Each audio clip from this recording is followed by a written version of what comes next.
예, 보통 자료원에서 이렇게 2월쯤에 다시 한국 영화 복귀를 할 때 대부분 이제 개봉일이 많이 지나고 그래서 약간 좀 옛날 영화 보는 그런 느낌도 있고 그랬는데 사실 미스백은 다음 주도 이렇게 카이로 가신다고요? 이집트. 아 이때요? 네. 네. 그래서 여전히 이 미스백이 계속 감독님 머릿속을 떠나지 않으실 것 같아요. 어떠세요? 오늘 이렇게 영상 자료 노는 길에 이렇게 보니까 이제 날씨가 봄이 거의 이제 온 것 같더라고요. 작년 10월 초, 10월 11일 날 영화가 개봉을 했었고 이제 가을에 추워질 무렵에 이제 개봉을 해서 12월까지 좀 많은 일들이 있었고 그 12월까지도 이제 뭐 저희 미스백의 팬분들이 수령자분들이 생기셔가지고 GV를 많이 하면서 이제 작년 12월에 있었던 GV가 마지막일 거라고 생각을 했었는데 또 이렇게 봄이 올 무렵에 또 이제 여러분들과 이렇게 영화에 대해서 얘기할 기회가 생겨서 되게 감사하게 생각하고 있고요. 사실 영상 자료는 제게 너무 이 템베스트에 선정됐다고 했을 때 굉장히 어떤 영화제에 초청된 것보다 좀 기뻤어요. 그러니까 제가 영상 자료는 저한테 제가 연출부를 끝내고 한 데뷔 준비를 입봉 준비를 10년간 이렇게 하면서 끊임없이 영상 자료를 해서 많은 영화들을 이제 보고 또 영상 자료 도서관에 올라가서 시나리오 쓰고 이러던 어떤 저의 좀 뭐랄까 고난의 시간들을 항상 든든하게 함께 해주던 곳이어서 이곳에서 이렇게 GV를 다시 데뷔작을 들고 하게 됐다는 것 자체가 너무 감회가 새로웠고 많은 의미로 그리고 많은 어떤 시간의 기록으로 좀 다시 한번 감사하게 생각한다는 좀 느낌을 좀 새기면서 여기에 오게 되었습니다. 네. 사실 데뷔작으로 이렇게 자료원에서 꼽은 한국 영화 그 베스트로 이렇게 GV를 하는 감독님들이 굉장히 드무시기 때문에 정말 감회가 남다르실 것 같습니다. 아무튼 오늘 객석 많은 분들 채우셔가지고 나중에 뭐 객석 그 질문 좀 받을 생각이고요. 아무튼 뭐 제가 여쭤보고 싶은 거 몇 개 좀 질문 드리면서 진행하겠습니다. 그 많은 분들이 여전히 그 마지막 두고 마지막 장면을 두고 이들의 관계가 좀 어떻게 조금 설정이 된 거냐 좀 궁금해하시는 분 많은 것 같은데 그런가요? 사실 제가 애초에 결말을 이렇게 만들었을 때는 좀 이렇게 열린 결말이라고 생각을 하고 이들이 어떻게 만나서 행복하게 살아갑니다라는 어떤 뉘앙스를 담되 하지만 어떤 의미로서는 상아가 지은이와 다시 함께하기 위해서 돌아왔다는 의미보다는 잠깐 이제 어떤 그 자신의 어떤 숙명을 받아들이면서 다시 자기는 왜 지은아 너 거기서 한 발짝이라도 더 움직이면 다시 너 안 본다라고 했었을 때 지은이를 그늘에 들이지 않고 자기는 그런 속으로 사라져갔던 어떤 그런 형상의 신이 있었던 것처럼 자신은 다시 이제 지은이와 함께할 수 없는 운명이라는 걸 받아들이고 지은이를 잠깐 마지막으로 보러 왔다는 의미를 담기도 했었고요. 이렇게 여러 가지 좀 의미가 있는 엔딩이라고 생각을 했는데 그것 또한 어떻게 받아들이시는가는 관객 여러분들의 몫이라고 생각을 했어요. 그 영화를 오롯이 마음속에 간직하고 그 이후의 일들을 기록하는 것은 관객 여러분들에게 맡기는 것이 맞다고 생각을 했기 때문에 엔딩을 어떻게 보면 닫힌 결말을 볼 수도 있지만 어떻게 보면 열린 결말로 끝맺게 되었었던 것 같습니다. 그럼 영화 처음으로 좀 가서요. 사실 미스백이라고 하는 제목 자체가 굉장히 세거든요. 사실 영화를 보기 전에도 굉장히 멋진 제목이고 센 제목이다라고 느꼈어요. 그래서 저는 처음 영화를 볼 때 이 미스백이라고 하는 타이틀이 언제쯤 뜰까라고 조금 기대를 하면서 본 것도 있는데 사실 좀 꽤 늦게 뜨거든요. 그래서 사실 영화를 보다 보면 뜰 수 있을 만한 타이밍이 몇 번 있었어요. 그러니까 뭐 막 세차하고 막 그럴 때 분명히 한지민 배우한테서 저런 모습이 있구나, 되게 좋다, 세다라고 할 때 그 제목이 뜰 수도 있었고 또 그 다음에 뭐 장석이 또 뭐 결혼하자 그리고 무심히 툭 던졌을 때 뭔가 좀 그런 타이밍에서 뜰 수도 있었고 그런데 이제 마지막이 아니죠. 그 두 여성이 어떻게 보면 와이드하게 양쪽으로 있을 때 그렇게 이제 뜨잖아요. 그래서 이 제목을 어느 타이밍에 뜨게 할지 그런 것도 조금 고민이 드셨는지 궁금하더라고요.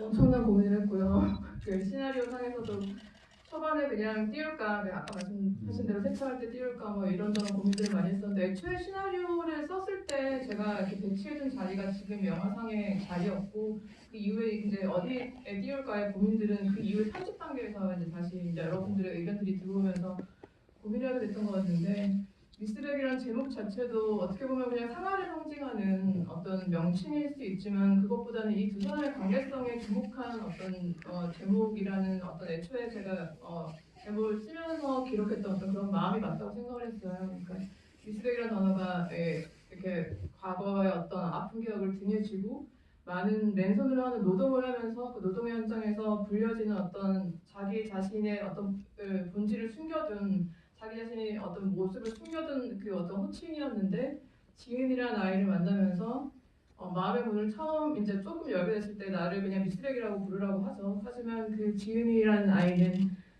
그 미스백이라는 단어를 필사적으로 보여줬죠. 그러니까 상아 곁에서 상아를 놓지 않기 위해서 손을 잡기도 하고 이러면서 미스백이라는 단어를 그때마다 이제 부르는데 어떤 미스백이라는 단어가 두 사람의 어떤 그런 관계성을 상징하는 말이 단어이기도 하다고 생각을 해서 두 사람의 처음 만남이 이루어지는 그 투샷에서 이 제목을 띄우는 게 결과적으로 맞다고 생각을 했고요. 하지만 투자사나 제작사에서는 너무 제목이 나중에 뜨는 거 아니냐라고 이렇게 말을 주시기도 하셔서 제가 그 과정에서 좀 고민을 약간 했었는데 그래도 본질의 어떤 제가 처음에 생각했던 그런 의견을 가지고 간 게 맞다고 생각을 해서 그 자리에 배치를 하게 되었습니다. 그 이제 어떻게 보면 이 영화를 촬영한 이제 강복현 촬영 감독님도 그 앞서 무량이라는 작품을 촬영하셨고 그 무량도 전도연, 김남길 두 배우가 약간 거의 비슷한 구도로 서 있을 때 굉장히 강렬한 힘을 좀 받기도 했었거든요. 그래서 저는 이게 뭐 그 장면 자체가 약간 감독님의 여러 의도가 좀 담겨 있는 샷이 아닐까 그렇게 좀 했는데 한 3번 정도 반복된 건 맞죠? 네, 한 3번 반복이 되고요. 의도적으로 좀 이게 3번이라는 어떤 그렇게 배치를 했었고 처음 만남 그리고 처음에 이제 상아가 무너지듯이 아이에게 다가가는 장면에서 한 번 그리고 엔딩에서 한 번 나오는데요. 그 과정에서 처음에 이 둘이 만났을 때 수평구도의 투샷은 지은이는 앉아있고 쭈그려 앉아있고 상아는 서 있어서 내려보는 장면에서 이제 만나게 되고 중간에 이제 투샷은 둘 다 서 있는 상태에서 만나게 되고 마지막에 이제 투샷은 상아가 앉아있다가 일어나면서 투샷이 완성이 되는데 그것도 어떤 이 두 사람의 관계의 어떤 상징성을 좀 담아서 투샷을 의도적으로 그렇게 배치를 했던 것 같습니다. 저는 그 병원 장면에서 되게 인상적이었던 점이 관계를 쓰는 일단 용지에다가 관계를 써야 되는 부분인데 그때 굉장히 조금 망설이잖아요. 그리고 뭔가를 쓸 듯 말 듯 할 때 이제 김시아 배우가 이제 가자고 해서 이제 나가게 되는데 그 장면 좀 궁금했어요. 그러니까 그 초기 단계부터 호칭을 어떻게 쓸지 쓸지 말지 이렇게 좀 결정하는 데 있어서 고민이 많으셨을 것 같은데 그 점을 좀 어떻게 보면 될까요?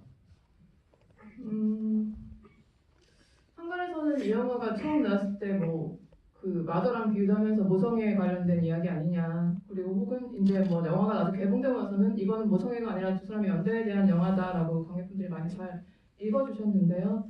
저는 이 영화를 애초에 생각할 때부터 지은이를 아동학대의 어떤 피해자라기보다는 사람으로 놓고 사람과 사람의 연대에 관한 이야기를 아동학대 소재에 접목시켜서 풀어보자고 하는 생각이 좀 있었고 그렇다면 두 사람의 관계는 무엇인가라는 데에서 좀 두 사람의 관계성을 좀 이렇게 빈칸으로 띄워놓고 어떤 사람들은 어떤 사람과의 만남에서 꼭 어떤 명칭으로 이 두 사람의 관계성을 부여하고자 하는 분들이 있지만 저는 어떤 두 사람의 관계에서 명칭을 꼭 부여되지 않은 어떤 관계에 대해서 좀 표현하고자 노력을 많이 했었고 하지만 이 두 사람이 같이 다니면 항상 보호자는 누구냐라는 질문을 받게 되죠. 이 사람의 보호자는 누구냐. 하지만 상아는 지은을 보호하는 관계일 수도 있지만 지은이도 상아를 보호하는 관계고 그것이야말로 두 사람의 연대라고 생각하는데 그래서 상아는 어떤 두 사람의 관계를 쓸 때 보호자라는 단어를 다 완성을 하지를 못하죠. 그러니까 그런 어떤 두 사람의 관계성에 대해서 좀 뭔가 규정되지 않은 어떤 그런 빈칸이라는 단어를 그 시를 통해서 좀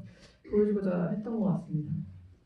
그래서 그런지 이제 후반부에 이제 지은도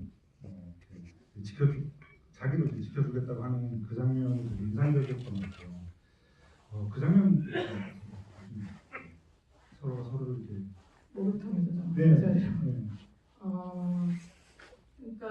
아까 제가 말씀드렸다시피 투샷이 3번 정도 이렇게 뭔가 다른 의미로 3번이 배치가 된 것처럼 그 목욕탕 장면에서야말로 이제 어떤 상아가 어른으로서 지은에게 다가와서 어떤 두 사람의 그런 관계성을 좀 보여주고자 하는 관계였던 목욕탕에서 이제 그 단계가 좀 약간 일단 애초에 지은이가 탈출하면서부터 자의적으로 자기 스스로를 구원하면서부터 상아랑 만나면서 그 관계가 좀 약간 이제 역행이 되기 시작하고 그 목욕탕에서 그 관계가 서로를 이제 지켜주고자 하는 마음이 도드라지는 어떤 그 신이 되고자 그 목욕탕이 그리고 많은 의미가 있는데 지은이에게도 그렇고 상아에게도 그렇고 어떤 트라우마가 파생되기 시작하는 어떤 장소이기도 하죠. 그러니까 뭐 지은이는 상아도 애초에 그 성폭력을 당했던 곳도 화장실이어서 거기서부터 이제 상아의 인생의 어떤 굴곡이 시작이 됐던 거였고 그 전에 이제 아동학대 피해자이긴 했지만요.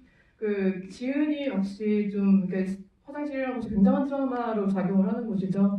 하지만 그 화장실이라는 곳에서 서로의 상처를 치유하고 보듬고 서로를 지켜주기로 이제 결심하게 되는 어떤 장소가 되는 곳이 화장실, 목욕탕 그런 장소여야 된다고 생각을 해서 상징적으로 그곳을 좀 표현을 했던 것 같습니다. 네. 저는 그 작년에 저희 그 시내20일에서 그 연말 약간 특집처럼 이용훈과 한지민 배우의 대담을 치은 적이 있는데요. 저는 정말 그 되게 재밌었어요.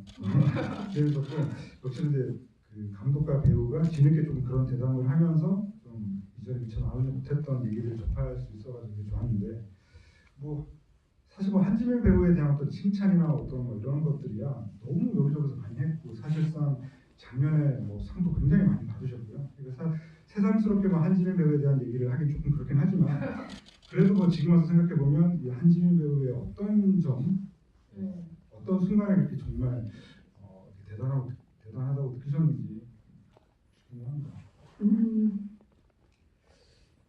대단하다고 느꼈던 거는 뭐 여러 가지 순간들이 있는 것 같은데 처음에 제가 뭐 미스백 하면서 가장 많이 받았던 질문 중에 하나가 어떻게 이 역할에 한지민을 캐스팅할 생각을 했느냐라는 질문부터 시작을 한다면 좀 그 당시에는 굉장히 청순하고 뭐 이렇게 단아한 이미지의 어떤 그런 이쁘장한 여배우였는데 그때 제가 처음 실제로 이렇게 대면을 하고 만났던 어떤 그런 에너지 같은 게 분명히 존재하는 배우라는 걸 좀 인식을 하고 이 한지민 배우랑 같이 하기로 이제 결심을 하고 같이 해나가는데 제가 생각한 것보다 좀 이상으로 깡이 있고 깡다구가 있는 배우고 그 자신의 어떤 에너지를 좀 터뜨리고 싶어하는 스팟을 찾고 싶었던 순간에 잘 만나지 않았나 싶은 생각이 들어요. 좀 한지민 배우도 그런 얘기를 한 적이 있었는데 아마 한 1년 전에 시나리오가 들어왔으면 못했을 것 같다고 그러더라고요. 자기 자신도 틀을 깨부수는 데 있어서 좀 두려움이 많았기 때문에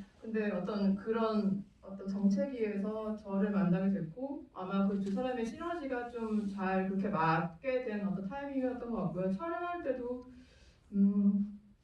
제가 저번 주인가 저저번 주에 이제 또 새삼스럽게 이제 스태프들을 다시 리스펙 스태프를 만나서 얘기하는 자리가 있었는데 그때 제가 그냥 마음속에 있던 그런 얘기를 좀 했던 것 같아요. 만약에 한지민이 아니었으면 저 후반부에 격투씬을 어떤 여배우가 해낼 수 있었을까. 새삼스럽게 그전에는 그냥 당연히 해야지 왜 시나리오 들어와서 이거 보고 한다고 했으면 해야 되는 건데 라고 생각을 했는데 지금 생각해보면 굉장히 그때 잘 견뎌줬고 정말 힘든 씬이었고 저희 영화가 너무 잘 사는데 하루에 요즘 영화들은 보통 하루에 뭐 한두 씬, 한 씬 정도 이제 친다고보다 이렇게 촬영을 한다고 하는데 저희 영화는 너무 저희 산에 한 34회차 정도밖에 주어지지 않았기 때문에 하루에 5씬 정도 평균 5씬 정도를 이제 촬영을 해야 됐는데 그 공사장에서 격투 벌이는 씬도 역시나 너무 급박하게 찍어야 되는 씬이어서 해도 지고 막 이런 시간이었기 때문에 한지민 배우한테 제가 굉장히 몰아붙이고 좀 심하게 했는데 그거를 정말 그 깡다구와 어떤 에너지로 잘 승화시켜 주지 않았나. 그래서 정말 새삼스럽게 한지민한테 다음에 언젠가는 이런 얘기를 그래 너 때문에 된 것 같아라고 얘기를 좀 해야 되지 않나 그런 생각을 좀 하게 됐었죠. 굉장히 센 장면을 골라주셨는데요. 저도 이번에 다시 보니까 되게 마음에 들고 좋았던 장면이 사실 초반에 이 한지민 배우는 이 지은을 이렇게 도와주려고 하면서도 사실 그런 사람들 있잖아요. 투덜대면서도 사실 다 해주는 그런 스타일로 시작을 하는데 그 월미도에 같이 가가지고 바로 이 장면 컷이 바뀌면서 머리 뭐 이렇게 쓰고 있는 장면 있잖아요. 그때 표정이 굉장히 내가 저기서 뭐 하고 있나 이런 표정이기도 한데 그 장면이 굉장히 재밌더라고요. 다시 봐도. 혹시 뭐 이렇게 아까 금방 말씀해주신 센 장면 말고 좀 특별히 좀 기억에 남는 장면 있으신가요? 그 월미도 장면 같은 경우에는 이희준 배우가 저희 촬영하다가 촬영 1회차에 찍었던 장면이 그 복지사랑 만나서 엄마에 대한 얘기를 하고 뭐 그런 장면인데 그걸 끝나고 저랑 소주 한잔 하고 집에 가다가 손가락을 부러뜨렸어요. 그러니까 여기가 완전히 이제 부러져가지고 이희준 씨 분량이 통으로 다 밀리게 돼버렸어요. 그러면서 이제 갑작스럽게 한 2, 3회차 정도에서 그 놀이동산 장면을 급하게 이제 투입을 시켰는데 그때 배우들한테 너무 미안했죠. 이제 왜냐면 어떤 장면이 좀 그러니까 감정이 좀 쌓여야 되는 씬이었는데 그걸 3회차에 급하게 투입을 하면서 시아 배우는 그날 너무 놀라서 장이 꼬여가지고 아침부터 굉장히 고생을 했었고 한지민 배우도 그날도 굉장히 그 우리 촬영 통틀어서 굉장히 추운 날이었는데 굉장히 따뜻하게 나왔죠 영화에서는. 그런데 그 묘진 바람 속에서 두 사람이 어떤 그렇게 그 감정의 교류를 하고 막 이런 걸 찍는데 그때 생각해보면 시아가 너무 그 긴장을 해서 감정이 잘 안 나오는 씬이었는데 한지민 배우가 굉장히 케어를 잘 해줘서 그런 게 좀 현지인 배우가 약간 궁지에 몰리면 자기도 모르는 어떤 그런 면들이 계속 나오더라고요. 이게 뭔가 순발력이라고 하고 그러면 어쨌든 아동을 너무 좋아하니까 아이를 너무 좋아하는 배우니까 아역 배우한테도 그렇게 너무 잘해주고 막 그런 면에서 도움을 좀 많이 받았던 장면인 것 같기도 하고 그리고 한지민 배우가 좀 항상 현장에서 밝은 편이에요. 그래서 밝은 편인데 좀 약간 험악한 분위기가 될 때도 한지민 배우였던 그런 왜 한지민 칭찬을 갑자기 하고 네, 어쨌든 뭐 에피소드라고 하니까 너무 좀 오래돼가지고 그런 기억 정도 나중에 또 생각나면 말씀드리겠습니다. 저는 그 주미경 역을 연기인데 둘이 어떻게 만나게 됐을까 되게 궁금하고 하지만 이제 영화 속 주미경 캐릭터 생각해 보면 그런 남자를 만났을 것 같지도 않은데 어쨌건 간에 둘이 같이 살고 있는 거잖아요. 권서연 배우한테 대해서 뭐 하신 말씀 없으신지. 권서연 개인에 대한 혹시 뭐 그냥 이 영화 속에서 사실은 굉장히 뭐 큰 역할을 하기도 했고 어려운 캐릭터잖아요. 그러니까 애초에 캐스팅 단계에서 가장 고민을 많이 했던 게 아마 지인이 다음으로 그 주미경 역할이었던 것 같아요. 이 역할 자체가 자칫 잘못하면 굉장히 평면적인 악역으로 그려질 수도 있는 역할이었고 그걸 좀 제가 전사를 좀 입체적으로 부여를 하면서 이것을 잘 소화해낼 수 있는 배우를 찾는 것이 너무 어려운 일이었고 그래서 권서연 배우를 제가 마돈나를 보고 인상이 깊게 봤던 거 기억이 있어서 혹시나 해서 그때 당시에는 확신이 없었는데 보러 오라고 할 때까지만 확신이 없었는데 보러 오라고 해서 만나보니까 그런 어떤 억눌려 있는 어떤 그런 자기 이렇게 저는 배우가 개인적으로 자기 캐릭터와 이 캐릭터 접점이 분명히 있어야지 그게 나올 수 있다고 생각하거든요. 없어 악담이나 어떤 억눌려 있는 마음이나 뭐 이런 것들의 어떤 인생 경험이 없다고 하면 이 역할을 소화할 수가 없다고 그냥 개인적으로 생각을 했었기 때문에 근데 권소연을 만났을 때 그런 어떤 접점이 있었고 그래서 제가 그 당시에 권소연이 마돈나 정도는 아니었는데 마돈나 한 그 다음 단계 정도로 살이 쪄 있었어요. 그래가지고 이 배우가 카메라 테스트를 하니까 그 살에 눌려서 얼굴이 잘 안 보이는 거예요. 그래서 근데 또 이렇게 투자사나 제작사에서는 좀 얼굴이 알려진 그 당시에 하겠다는 배우들이 좀 있어가지고 그 배우들을 좀 밀어넣으려고 하고 있는 상태였기 때문에 제가 그 투자 제작사랑 싸우려면은 이 배우를 그럴싸하게 만들어야 된다고 생각을 했어요. 그러니까 어떤 단기간 내에 그럴싸하게 만들어서 얼굴을 만들고 캐릭터를 만들어서 이들이랑 싸워서 이 배우를 여기 앉혀야겠다는 계획을 세우고 권소연한테 살 15kg만 빼자. 라고 좀 그래야 너도 살고 나도 산다. 그러니까 다음 주에 투자사가 그러니까 픽스를 한다니까 그때까지 15kg 정도까지 아니라도 뺄 수 있을 만큼 빼보자. 얘가 진짜 18kg를 빼온 거예요. 완전 이렇게 한 2, 3주 만에 거의 물만 먹고 이렇게 뛰고 이러면서 빼와서 근데 정말 제가 그때 빼와서 카메라 테스트를 하는데 그 지금 어떤 주미경의 날 서고 굉장히 불안한 듯한 얼굴이 너무 잘 살아서 야, 다 됐지, 얘가 만들어 왔지, 뭐 이렇게 해서 그 자리에 좀 이렇게 앉힐 수 있었던 그런 역할이었던 것 같고 촬영 내내도 너무 그 권소연 배우는 약간 연기를 머리로 한다기보다는 약간 그 당시에 카메라가 돌아가면은 뭐에 씌인 듯이 좀 이렇게 연기를 하는 스타일이에요. 그러니까 그런 배우, 그러니까 본능적으로 연기를 하는 배우이기 때문에 그런 똑같은 연기를 다시 못하는 게 좀 있죠. 약간 한 번 이렇게 들려야 되니까, 신이 들려야 되니까. 그래서 그런 어떤 스팟들을 좀 이렇게 또 촬영하면서 잘 찾아가는 재미도 있었고, 굉장히 저한테는 한지민이랑 김시아만큼이나 좋았던 만남이 아니었나 싶은 생각이 듭니다.